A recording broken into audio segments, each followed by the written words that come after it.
Charlie Vann with Wide Range Appeal here in Dallas, Texas at AnimeFest 2010. I'm here with Joel Watson. How's it going, man? Pretty good, man. How's it going yourself? Oh, pretty good. A big turnout today. Has it been like this the whole weekend?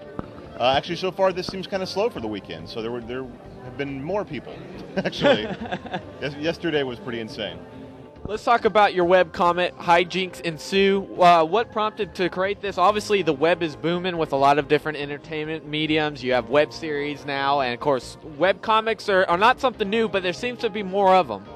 I always wanted to be a cartoonist and was really discouraged by the traditional path of getting a cartoon out to people, which was typically through newspapers. So you've got two syndicates that control all of the newspaper comics. They're tightly regulated. You can't really do anything interesting or funny. And out of like tens of thousands of submissions, they take like 2 a year, and then you have to wait for someone to die before you can get a new comic. So that method seemed impossible, and I kind of gave up on the idea for a long time. And then as people started to publish comics on their own on the web, and then a few people started making a living at it, and then a few more, it seemed more and more likely that that's what I should be doing. So that's what I did. Now, your comic is filled with pop cultural references. I mean, you got to know your entertainment. And is that something you just have to, that you generally follow to a day-to-day basis just to get a lot of your references? That's actually part of my job, which is funny. I keep up with probably 30 to 50 blogs at any given time on the subjects that I'm concerned about and that my readers are concerned about: sci-fi, movies, TV, pop culture, comedy, that sort of thing. And part of my daily routine before I can draw a comic is combing through hundreds and hundreds and hundreds of blog posts and finding whatever news might be relevant. And then typically the comic, if it goes up on a Wednesday, it's usually about something that happened on Monday or Tuesday. So I try and keep it kind of topical. Any advice for those guys who want to do what you're doing right now, start their own web comic, trying to break into the biz a little bit?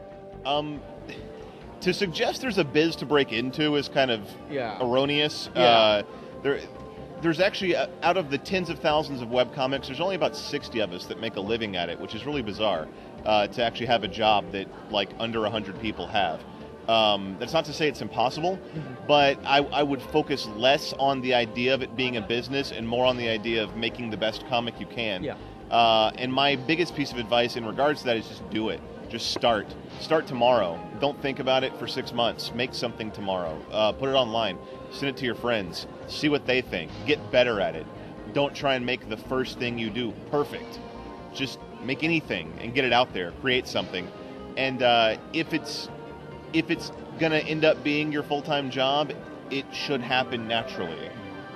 You'll see an audience first, and then you'll sell something to that audience, and so forth and so on. It's kind of a natural progression.